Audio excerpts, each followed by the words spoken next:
우리 같이 기도하심으로 목요 기도회 시작하도록 합시다. 같이 기도하겠습니다. 하나님, 이 시간에 우리가 주의 말씀을 드리려 합니다. 주께서 우리의 마음을 여시고 복음이 무엇인지 깊이 이해하며 깨닫도록 하나님 도와주시기 원합니다. 진리의 말씀 우리 심령에 부어져서 우리 영혼이 하나님 말씀을 통하여 강건해지고 또한 힘을 얻도록 주여 도와주시기 원합니다. 주께서 이 시간 함께하기 원하며 예수님 이름으로 기도합니다. 아멘. 오늘 우리가 살펴볼 내용은 복음에 대한 깊이 있는 내용들을 좀 들어가려 합니다. 오늘 우리가 살펴볼 본문은 로마서 1장 3절과 4절 말씀인데요. 이 말씀을 통하여 복음의 가장 첫 번째에 바울이 언급하고 있는 내용들, 복음의 시작점들, 또한 복음의 무엇으로부터 무엇을 깊이 이해하며 깨달아야 되는가 하는 부분에 대하여 오늘 말씀을 통하여 살펴보려고 합니다. 로마서 1장 3절과 4절 말씀 우리 같이 읽도록 합시다. 그의 아들에 관하여 말하면 육신으로는 다윗의 혈통에 나셨고 성결의 영으로는 죽은 자들 가운데서 부활하사 능력으로 하나님의 아들로 선포되셨으니 곧 우리 주 예수 그리스도시니라. 아멘. 본문을 통하여 우리가 살펴보게 되는 복음에 대해서 첫 번째 내용이 무엇이냐면 복음은 그의 아들에 관한 것이라는 사실입니다. 이 부분은 이미 앞서 말씀드렸다시피 우리는 복음이 내 개인적인 문제, 내 개인적인 유익, 이 땅에서의 어떤 일들을 해결하고 또한 그 모든 걸 고치며 그 모든 걸 내가 원하는 대로 만들어지고 다 약속된 것이 아니라는 사실을 우리는 알아야 합니다. 복음이라는 것은 그 아들에 관한 것이며 그렇게 아들을 알아야 되며 또한 아들이 하신 일이 무엇인지 또 하나님께서 그 아들을 통하여 이루신 것이 무엇인지를 아는 것이 복음입니다. 우리가 잘못된 복음을 듣게 되면 복음이 아닌 것을 복음으로 듣게 되는 것이 사람들이 교회를 찾아오는 이유가 현실적인 문제들, 이 땅에 사는 동안에 이 땅에 살면서 필요한 것들과 이 땅에 살면서 얻어야 될 것들과 또한 이 땅에 살면서 해결해야 될 문제들을 안고 살아가는 인생입니다. 그래서 그런 문제 때문에 교회에 오고 또 하나님께서 그 문제를 해결해 주시기를 간절히 원하여 하나님을 찾기도 합니다.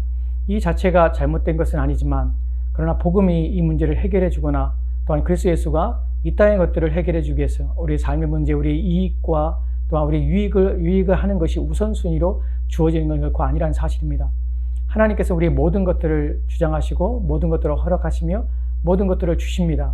하지만 복음이라는 것이 우리가 그리스도 하나님 믿는 이유가 이 땅에서의 삶의 평안과 이 땅에서 더 많이 얻고 또한 유익을 얻기 위해서 또한 문제의 해결을 위해서 하나님을 찾는 것은 하나님께서 우리를 부르시는 목적도 아닐 뿐만 아니라 그리스도 예수께서 전하신 복음의 핵심 내용도 아니라는 사실입니다. 그러기에 우리는 먼저 복음이라는 것을 듣고 그 위에 그 복음 안에 담겨져 있는 은혜의 영역 안에서 우리 이 땅의 것들과 또 우리 인생의 문제들이 하나님의 은혜와 자비로운 손길을 통하여서 해결되어지는 것을 기대하며 하나님 손에 맡기게 되는 것입니다. 우선순위가 바뀌면 안 된다는 사실이에요.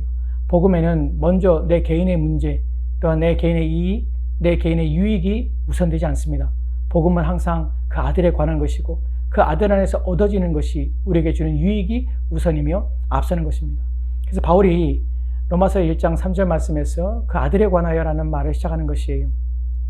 그렇다면 이제 그 아들에 관하여, 그의 아들에 관하여라는 말이 무슨 의미인가를 살펴봅시다. 우리는 이런 구절들을 그냥 지나갈 수 있습니다. 근데 바울은 의도를 가지고 있습니다. 그 아들은 그냥 아들이 아니라 그의 아들입니다. 소유된 아들이죠. 누구의 그이라는 것은 누구를 가리킵니까? 성부 하나님을 가리킵니다. 즉 그 아들은 성부 하나님의 아들이라는 사실이에요. 성경은 성부 하나님의 예수 그리스도를 성부 하나님의 아들이라고 말합니다. 그래서 그 아들에 얘기할 때 하나님의 아들이라는 표현을 쓰는 것입니다. 그렇다면 그 의미는 무엇인가? 단순히 호칭인가? 하는 것에 대하여 우리는 살펴봐야 될 것입니다. 왜 우리는 예수 그리스도를 그분의 아들로 표현하며 또한 그분의 아들로 믿어야 합니까? 라는 것에 대하여 그 안에 담겨진 의미에 대해서 살펴보도록 합시다. 성경의 이런 구절들에 대해서 그의 아들됨이 무엇인지에 대하여 말씀하고 있는 내용들이 있습니다. 요한복음 1장 14절 말씀 보도록 합시다. 요한복음 1장 14절 말씀 우리 같이 들어갑시다. 말씀이 육신이 되어 우리 가운데 거하심에 우리가 그의 영광을 보니 아버지의 독생자의 영광이요 은혜와 진리가 충만하더라. 아멘. 이 말씀 속에서 우리가 보게 되는 것은 예수 그리스도에 의해 표현할 때 아버지의 독생자의 영광이라는 표현을 씁니다. 아버지의 독생자의 영광이라는 것은 독생자라는 것은 유일한이라는 단어입니다. 즉 하나님의 유일하신 아들이라는 표현입니다. 왜 성경에 하나님의 유일한 아들이라는 표현을 쓰는가 하는 부분에서 우리가 생각할 것이 무엇이냐면 예수님은 아들의 지위를 얻을 때에 우리와 같은 방식으로 아들의 지위를 얻으신 분이 아니라는 사실입니다. 우리는 예수 그리스도를 믿음으로 성부 하나님을 아버지라 부릅니다. 근데 우리는 본질적으로 그분에게 태어난 존재, 즉 본질적 동질성 속에서 아들로 부르심받은 것이 아니라 우리는 피조물로 지어졌으며 창조되었다는 사실을 잊으면 안 됩니다. 그러나 예수 그리스도께서 하나님을 아버지라 부를 때 그 아버지됨은 피조물로서 또는 지으심을 받은 존재로서의 아버지가 아니라 동일 본질 속에서의 아버지란 사실이에요. 그러니까 우리는 하나님께서 우리를 입양하셨습니다. 그래서 우리는 입양된 아들로서 양자됨으로써 우리는 하나님을 아버지라 부르는 것입니다. 그러나 예수 그리스도께서는 하나님의 본질이십니다. 하나님의 아들이라고 표현할 때 그 아들은 예수 그리스도께서 하나님이라는 사실을 말씀하고 있는 것이에요. 유대인들이 예수님을 돌로 쳐 죽이려는 사건이 복음서에 있습니다. 왜 그러냐면 예수님께서 하나님의 아들이라고 자신을 표현하기 때문에 그래요.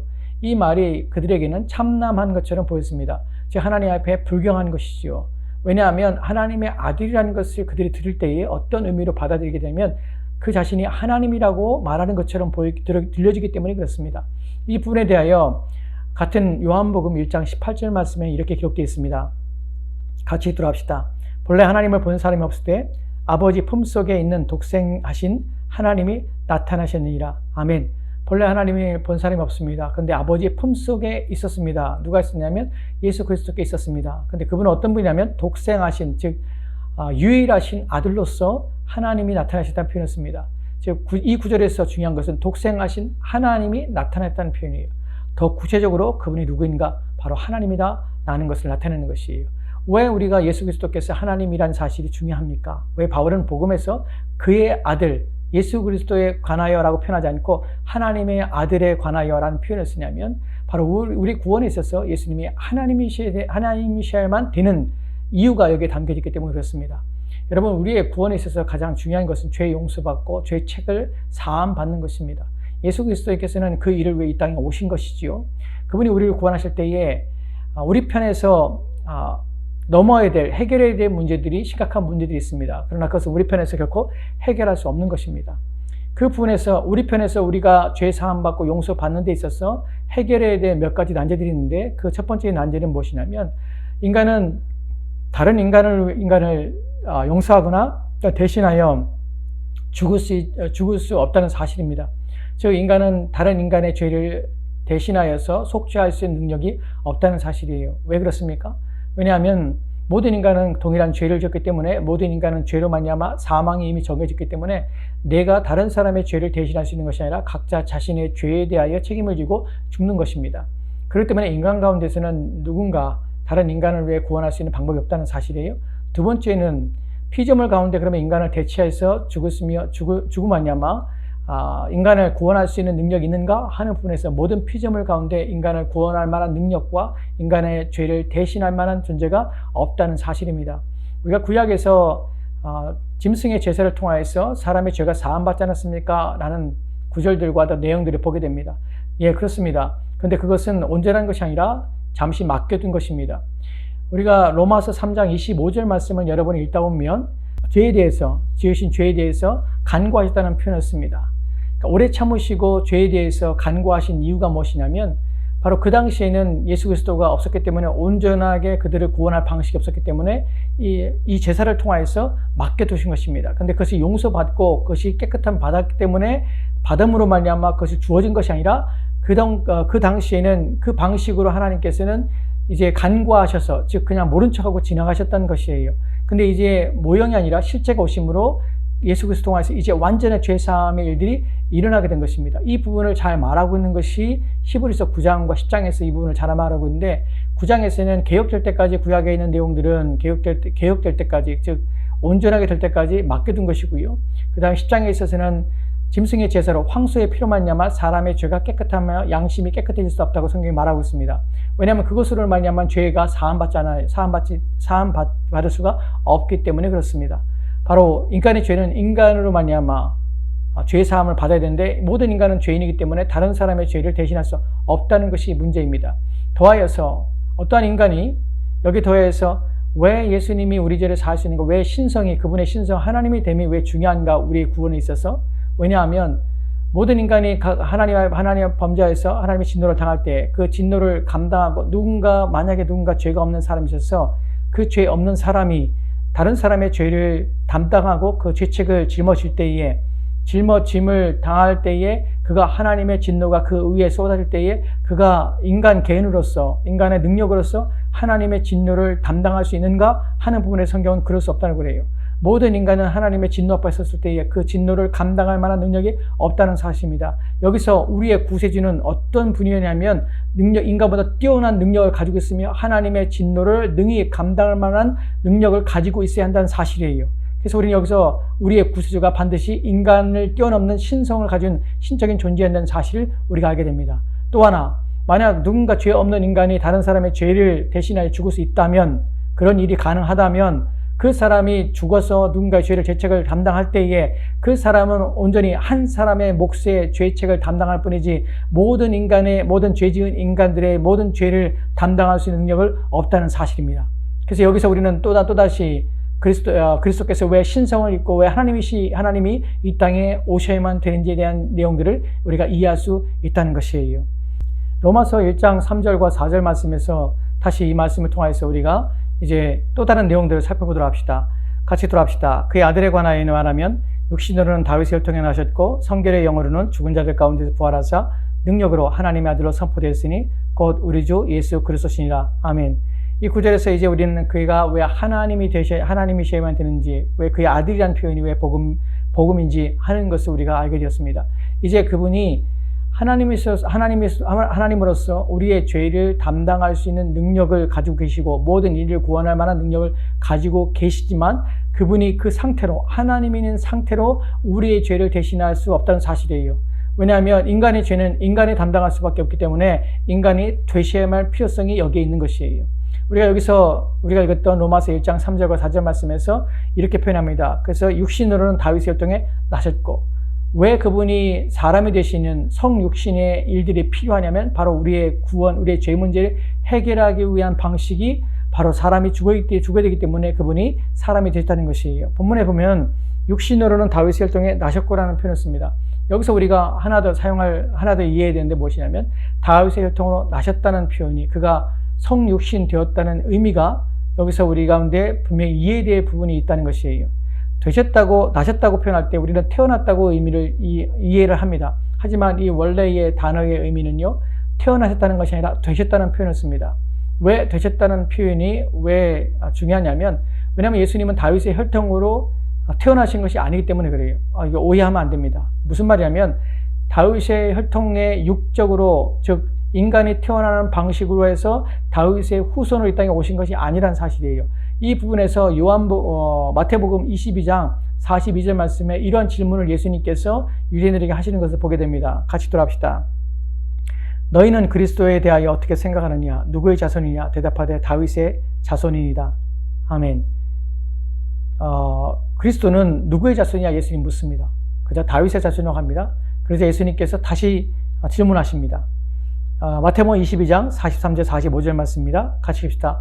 이르시되 그러면 다윗이 성령에 감동되어 어찌 그리스도를 주라 칭하여 말하되 주께서 내 주께 이르시되 내가 내 원수를 내 발 아래 둘 때까지 내 우편에 앉아 있으라 하셨도다 하였느냐? 다윗이 그리스도를 주라 칭하였으니 어찌 그의 자손이 되겠느냐 하시니. 아멘. 무슨 말인지 이해하십니까? 그리스도는 누구의 후손이냐? 다윗의 후손입니다. 그렇다면 어떻게 다윗이 성령에 감동되어서 자기의 자손인 후손을 주라고 표현하느냐? 그저 아무 말도 못하는 것이에요. 왜 예수님께서 이런 표현을 했을까요? 예수님께서 다윗의 혈통으로 나신 것은, 다윗의 혈통이신 것은 맞습니다. 근데 그것이 인간이 태어나는 방식으로 예수님께서 사람이 되신 것이 아니라는 사실이에요. 그분은 성육신에 대하여, 우리 구원에 필요한 성육신에 대하여 그가 인간이 될 때에 태어나는 방식이 아니라 되시는 방식으로 그분이 사람이 되었다는 것이에요. 이 부분을 정확히 우리가 좀 더 설명해 주는 것이 어디냐면 빌립보서 2장 6절과 7절 말씀입니다. 그 구절 같이 읽을까요? 같이 읽겠습니다. 시작. 그는 근본 하나님의 본체시나 하나님과 동등됨을 취할 것을 여기지 아니하시고 오히려 자기를 비워 종의 형체를 가지사 사람들과 같이 되셨고. 아멘. 본문에서도 사람들과 같이 되셨고라는 표현을 씁니다. 앞서 말한 것처럼 다윗의 혈통으로 나셨고라는 번역이 사실은 그 원문의 의미는 되셨고예요. 즉 사람이 사람을 낳는 방식으로 예수님께서는 사람이 되신 것이 아니에요. 이 부분에서 우리가 생각할 중요한 내용이 있는데 무엇이냐면 하나님이 사람이 되었다는 것이 하나님의 존재 방식이 바뀌었다는 사실을 우선 여러분에게 말씀을 드려야 합니다. 하나님은 높으신 분입니다. 영광스러운 분이시지요. 거룩하신 분이십니다. 그분은 창조주의 형상을 창조주시며 또한 창조주로서의 위엄을 가지고 계신 분입니다. 근데 그분이 어떻게 피조물, 본문에서는 종의 형체를 가지사라는 표현으로 그분은 피조물의 형체가 되신 것이에요.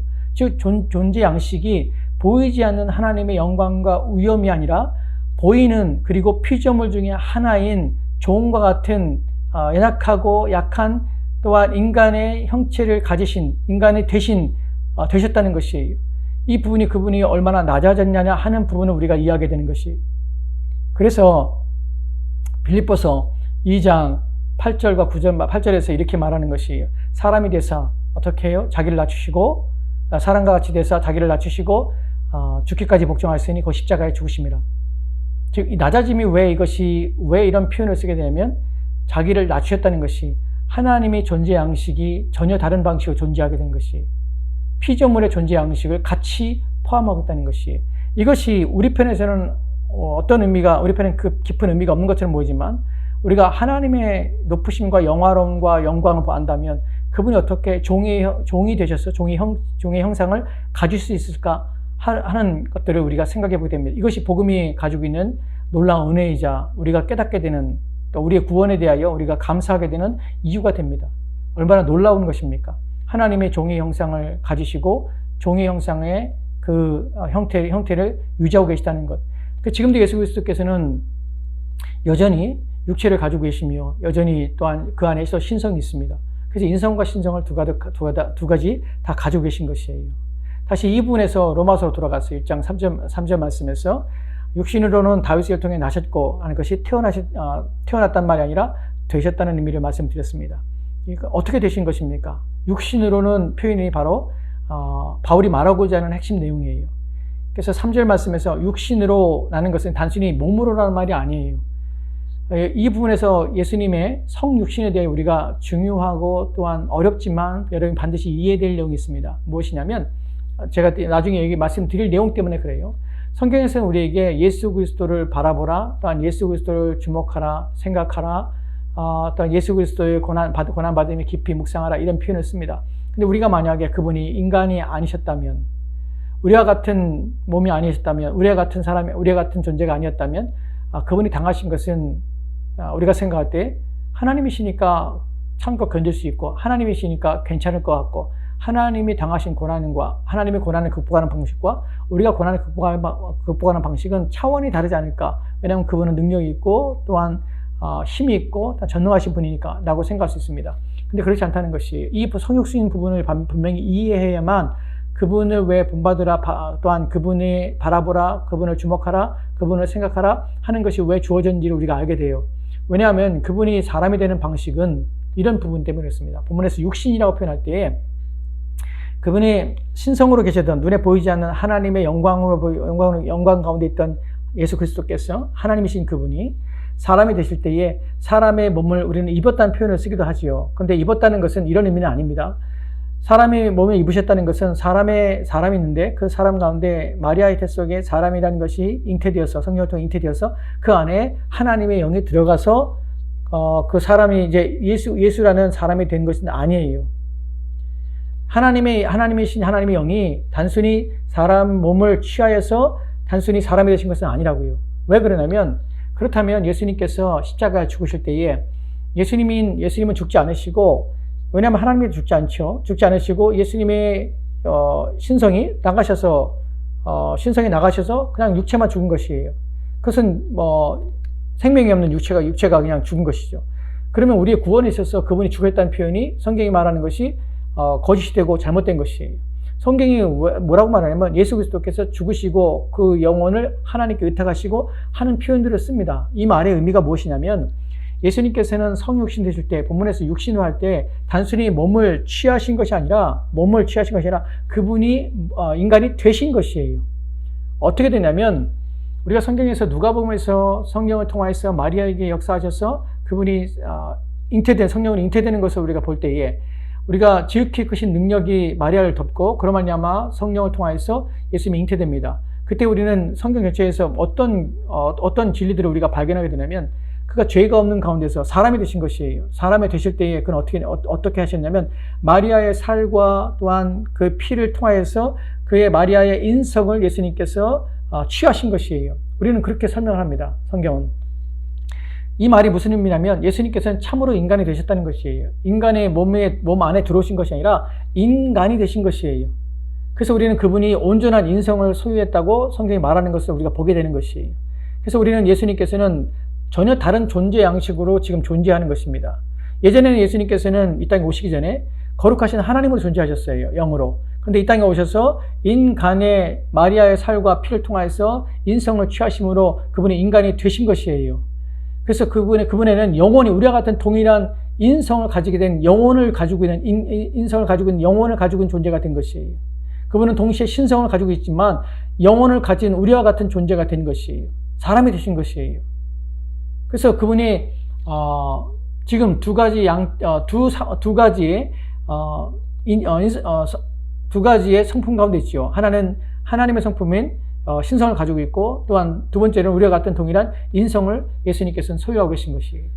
근데 놀라운 것은 지금도 예수님께서는 두 다른 존재 양식, 예전과 전혀 다른 종의 형체를 여전히 가지고 계시다는 것이에요. 여러분, 구원이 끝났다고 해서 그분이 인성이 없어지는 것이 아니에요. 그분이 십자가 죽을 때에 그 인성이 십자가에 죽으신 것이에요. 그 사람이 죽으신 것이에요. 그 생명이 죽으신 것이에요. 신성이 죽은 것이 아니라 그 인성이 죽었기 때문에 그 인성이 우리와 동일한 인성이 죽어서 그의 죽음이 바로 우리의 죽음이 되어 있고, 그래서 우리는 이렇게 표현합니다. 그의 죽음은 나의 죽음이라는 것을 우리가 표현하는 것이에요. 그 성경이 말하는 이것이 성육신이고 또한 바울이 말하고자 하는 복음의 핵심이 바로 그것이에요. 왜 이것이 중요하냐면 바로 우리의 신앙의 유익 때문에 그래요. 성경에서는 누누이 히브리서의 3장에서도 우리에게는 대제사장이 있습니다. 4장에서는 3장 마지막 절에서는 우리에게 대제사장인데 대제사장은 우리를 동정하지 못할 분이 아니라고 그래요. 동정하신 분이세요. 왜냐하면 우리와 같이 되셨어요. 이런 표현들이 왜 우리 가운데 주어지고 우리의 신앙을 격려하며 위로하기 위해서 주어지게 되냐면 왜 그것이 사실이냐면 바로 예수님께서 성육신을 입고 성육신이 되신 사건들, 즉 인성을 어떻게 그가 취하셨는가 하는 부분에서 우리와 동질한 영혼을 가지고 있는 존재, 인간처럼 동일한 영혼을 가지고 있어서 우리와 같은 상태에 놓여 있다는 것이에요. 그래서 시험을 받을 때 우리와 같은 동질로서 같은 인간이 받는 동일한 고통과 동일한 느낌과 동일한 감정을 예수님께서는 가지고 계셨다는 사실이에요. 이 땅에 계신 동안 그분께서는 신성을 인성의 가운데 감추셔서 그 인성으로 우리가 동일하게 대하시며 동일하게 고통을 당하시며 동일하게 시험을 받았다고 성경이 말하고 있는 것이에요. 그래서 베드로전서 2장 21절과 21절부터 23절 말씀을 보면 이렇게 기록되어 있는 것입니다. 우리 같이 읽도록 합시다. 같이 읽겠습니다. 이를 위하여 너희가 부르심을 받았으니 그리스도도 너희를 위하여 고난을 받으사 너희에게 본을 끼쳐 그 자취를 따라오게 하려 하셨느니라. 그는 죄를 범하지 아니하였고 그 입에 거짓도 없으시며 욕을 당하시되 맞대어 욕하지 아니하시고 고난을 당하시되 위협하지 아니하시고 오직 공의로 심판하는 이에게 부탁하시며. 아멘. 이런 본문을 우리가 예수님께서 신성을 가지고 있는 존재로만 우리가 이해한다면 본문의 말은 우리가 귀담아 들을 수가 없어요. 그리고 우리는 본문을 우리가 믿음을 받을 수가 없어요. 왜냐하면 우리가 다른 존재인데 어떻게 그분을 따라서 본문에 보면은 이를 위하여 너희가 부르심 받았으니 그리스도도 너희를 위하여 고난을 받으사 너에게 본을 끼쳐 그 자취를 따라오게 하려고. 이 말이 어떻게 이해가 됩니까? 그분은 신성을 가지고 있는데 어떻게 우리와 같이 고난을 받고 너희가 본을 끼치고 그래서 그 자취를 따라올 수 있습니까? 그분은 우리가 전혀 다른 존재라면. 근데 왜 이런 본문이 주어지고 왜 이것이 가능합니까? 왜냐하면 그분은 우리와 동일한 인성을 가지고 있는 존재이기 때문에 그래요.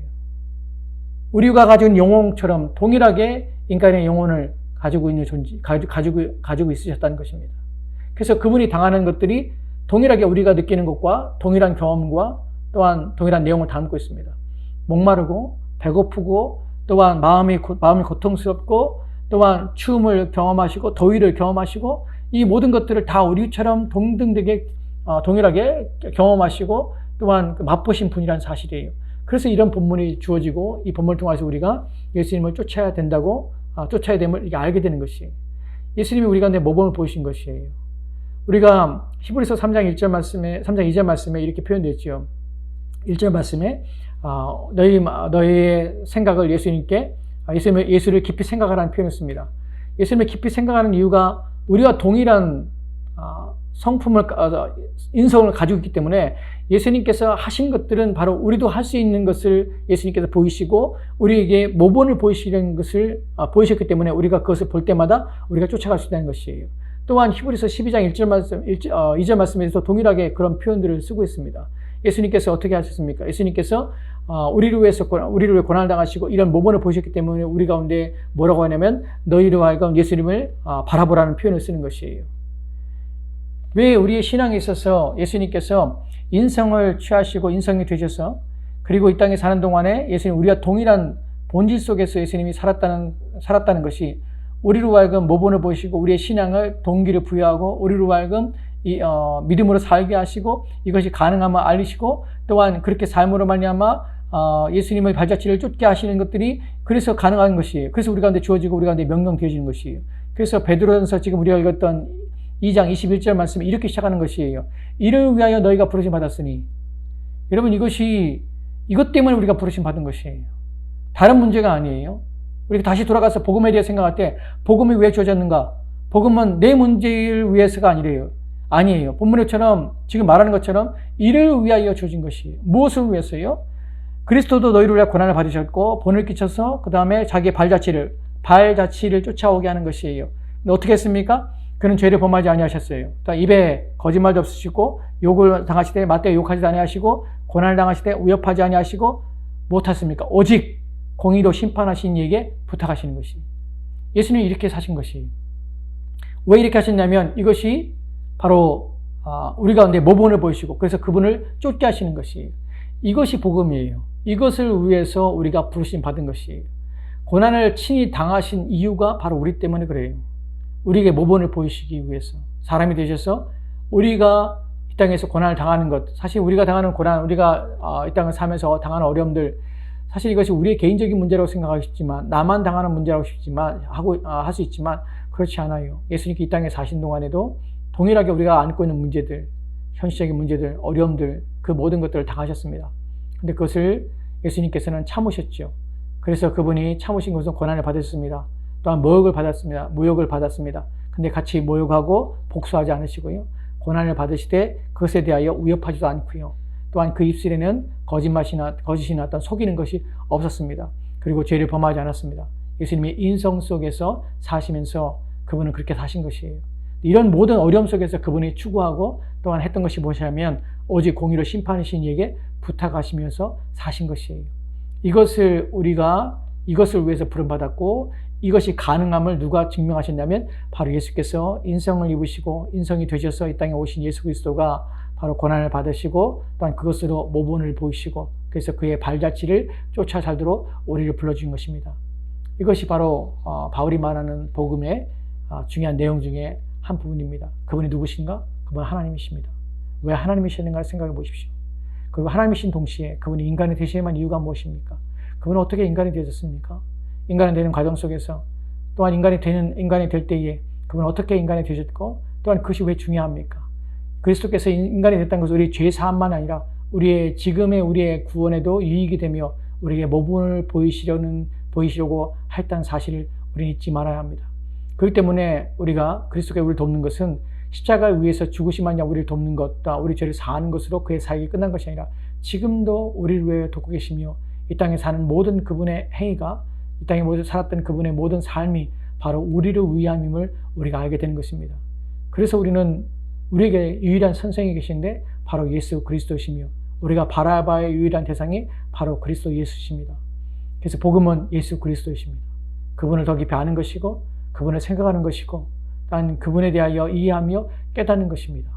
그것이 우선이며 그것이 복음의 핵심이기에 이것을 모르고 이러한 사실에 대해 깨닫지 못하면 우리는 신자됨으로 살아야 되는 삶이 무엇인지, 무엇을 하고 살아야 되는지, 무엇이 우리의 모범이고 무엇이 우리로 하여금 기본 원리가 되어서 우리가 따라가야 되는지 하는 것을 모르고 사는 것이에요. 오늘날 믿는다고 하는 사람들이 많은 경우 자기의 소견에 오른 대로 삽니다. 왜냐하면 이런 복음에 대한 사실들을 모르기 때문에 자기가 옳은 대로 무엇을 할지 모르는 것이에요. 이를 위하여 부르심을 받았는데 그 사실에 대해서 이해하지 못하는 것이 누구를 쫓아가야 되는지 또한 어떤 것을 본을 받아야 되는지 하는 부분에 대하여 혼란스러워서 자기 자신이 유익한 대로 자기 마음에 드는 대로 생각하고 또한 쫓으며 또한 그것을 바라보며 또한 그에 따라 살아가게 되는 것입니다. 이것이 오늘날 복음을 모르는 자들이 사는 삶의 방식입니다. 저와 여러분은 이 복음을 듣고 또한 깨닫게 되었기 때문에 이제 우리의 바라볼 대상이 누구인가, 우리의 복음이 무엇을 말하는가 하고 이해했기 때문에 그 부분에 대하여 깊이 인식하고 오직 그리스도를 예수를 아는 것과 또한 그분을 바라보며 또한 그분의 발자취를 쫓아가는 저와 여러분이 되었으면 좋겠습니다. 기도합시다. 하나님, 오늘 우리가 주의 말씀을 통하여서 복음이 무엇인가에 대하여 그분이 왜 하나님이시며 그분이 어떻게 하나님이신 동시에 인간이 되셨는가 하는 부분에 대하여 우리가 주의 말씀을 통하여 살펴보았습니다. 또한 우리의 구원을 위하여 왜 그것이 필요한가 하는 부분도 살펴봤을 뿐만 아니라 그분이 그렇게 하신 것이 얼마나 놀라운 것이며 복된 것이며 또한 그로 말미암아 우리가 받게 된 받으며 누리는 것이 무엇인가 하는 것을 깊이 이해하게 도와주옵시고 우리에게 보이시고 또한 우리에게 나타나신 그리스도 예수를 본받아 그의 발자취를 쫓아 사는 우리 모두가 되도록 주여 도와주시기 원합니다. 주께서 우리와 함께하기 원하며 예수님 이름으로 기도합니다. 아멘.